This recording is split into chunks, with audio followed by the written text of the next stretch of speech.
కర్కాటకం వారి కనుక చూసుకున్నట్లయితే కర్కాటకం వాళ్ళు చాలా ఎమోషన్గా ఉంటారు, చాలా మదర్లీ నేచర్గా ఉంటారు, అలర్ట్గా ఉంటారు, చాలా ఎఫెక్షన్గా ఉంటారు. అయితే ఎంత బాగున్నా కూడా నాకు ఇంకా అయినా కనీసం ఈ 2026లో అయినా సక్సెస్ వస్తుంది, హ్యాపీనెస్ పెరుగుతుంది. ఎందుకంటే ప్రతి ఒక్కరికి కావాల్సిన హ్యాపీనెస్ సక్సెస్సే కదా అల్టిమేట్గా.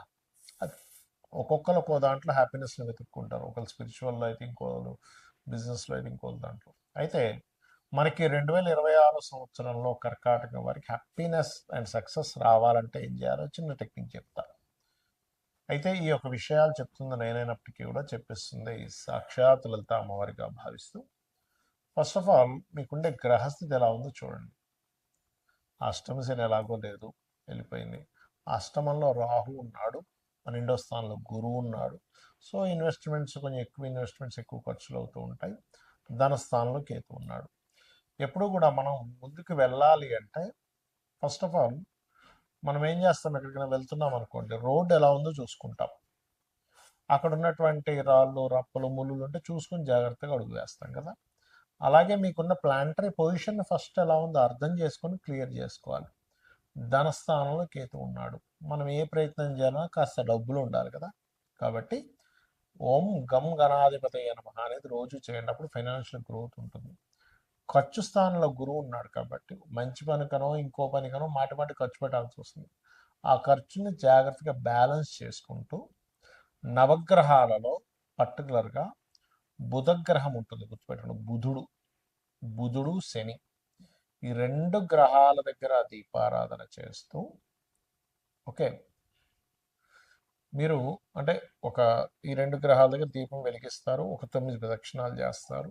అదే ఆలయంలో ఉన్న ఏ దేవతామూర్తికైనా వెళ్ళి ఒక 9 ప్రదక్షిణాలు చేసుకొని కూర్చొని మీరు ఓం నమో నారాయణాయ, ఓం నమో వెంకటేశాయ, ఈ రెండు నామాలని చాంటింగ్ చేస్తూ ఉండండి ఆపకుండా. చేస్తూ ఒక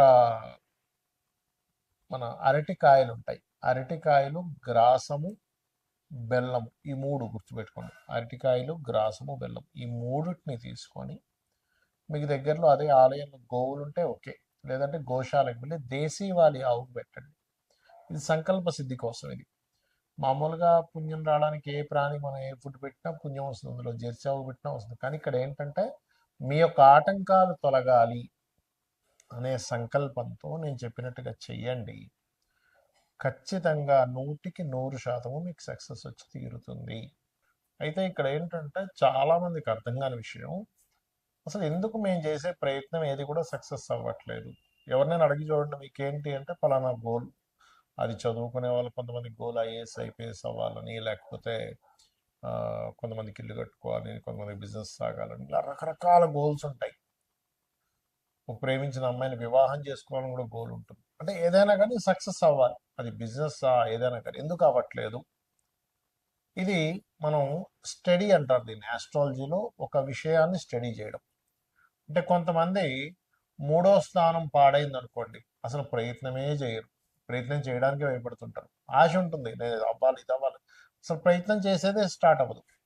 అప్పుడు మీరు ఏం చేయాలంటే థర్డ్ హౌస్ అంటే మూడో స్థానంలో ఉండే గ్రహము, మూడో స్థానాధిపతి, వీళ్ళిద్దరూ కలిసి ఇంకో గ్రహానికి అప్పచెప్తారు.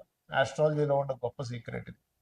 ఇంకో గ్రహానికి అప్పచెప్తారని ఒక క్యాలిక్యులేషన్ ఉంటుంది, అది ఆస్ట్రాలజీ నేర్చుకున్న వాళ్ళకి తెలుస్తుంది.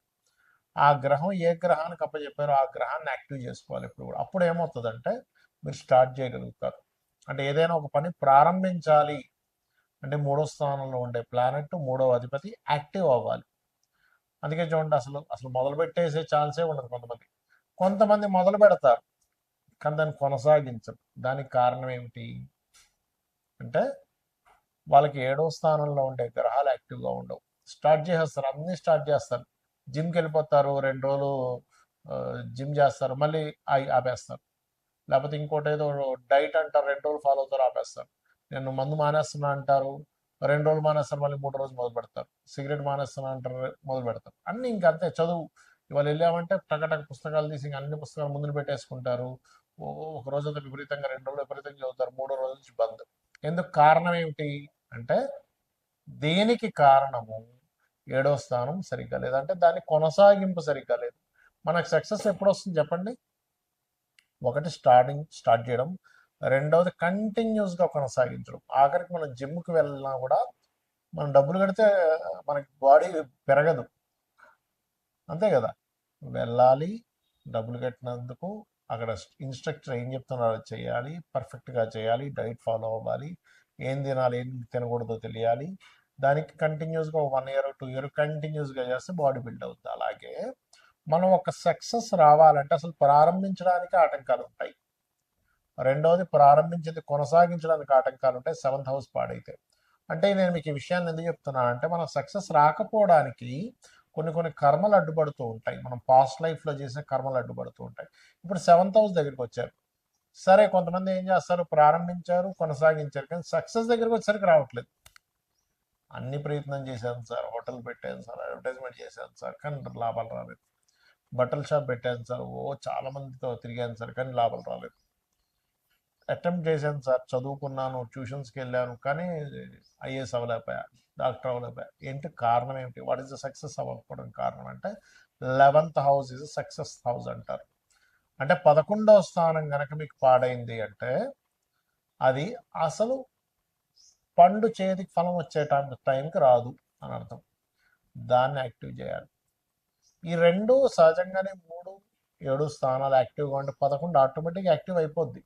కానీ కొన్నిసార్లు 11th హౌస్ కూడా డియాక్టివ్ అయి ఉంటుంది, కొంతమందికి ట్రిగర్ అవ్వదు, ఎంత మనం ట్రిగర్ చేస్తున్నా ట్రిగర్ అవ్వదు. అప్పుడు శాస్త్రాలు చెప్పింది ఏమిటి, అసలు ఏం చేస్తే ట్రిగర్ అవుతుంది? మరి జన్మజాతకమే లేదు నా దగ్గర, జాతకం ఉంటే మీ 3rd లార్డ్ ఎవరో 7th లార్డ్ ఎవరో చూసుకోవచ్చు, కానీ ఏ గ్రహాలు ఉన్నాయో చూసుకోవచ్చు, లేదా ఏ గ్రహానికి అది దాని పోర్ట్ఫోలియో అందిందో చూడొచ్చు. కానీ ఇక్కడ మీకు 11th హౌస్ ఎప్పుడైతే ఇదిగా లేదో అసలు ట్రిగరే అవ్వదు అక్కడ.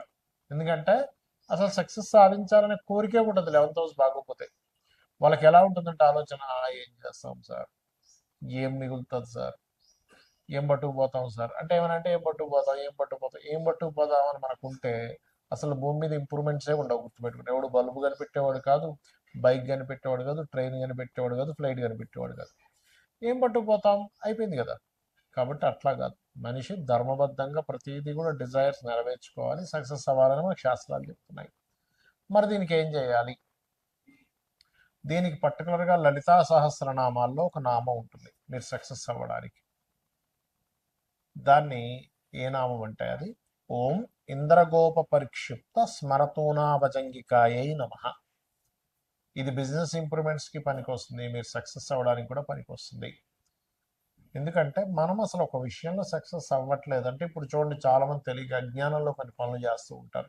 ఎవడో ఎదుగుతూ ఉంటే వాడిని వెనక్కి లాగుతారు, ఎవడో కొంచెం బిజినెస్ బాగా చేస్తుంటే వాడి బిజినెస్ ఎట్లా నాశనం అయిపోవాలని చూస్తుంటారు. ఇవన్నీ ఏంటంటే కర్మాస్ అంటారు వీటిని.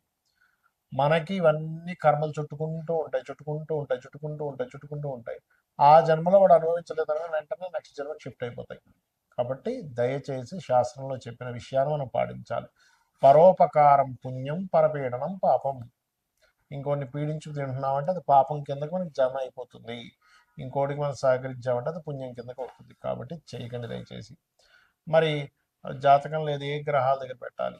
బుధ శుక్ర గ్రహాల దగ్గర దీపారాధన. ఇప్పుడు గురువు కూడా మిథునంలో, న్యాచురల్ మిథునంలో గురువు ఉన్నాడు కాబట్టి గురు శుక్ర బుధ ఈ 3 గ్రహాల దగ్గర దీపారాధన చేసి, ఇప్పుడున్న ఈ 2026లో నేను చెప్పినటువంటి ఇందాక నేను చెప్పిన మంత్రం ఏదైతే ఉందో, లలితాహాస్త్ర నామం ఓం ఇంద్రగోప పరిక్షిప్త స్మరతోనా భజంగికాయ నమః చేస్తూ మీరు దుర్గా ఆలయానికి వెళ్ళండి. ఈ సంవత్సరం ఖచ్చితంగా, అంటే గణపతి దుర్గా 2 ఆలయానికి వెళ్తూ ఉండండి. 100% మీకు సక్సెస్ వచ్చి తీరుతుంది. శ్రీమాత్రే నమః.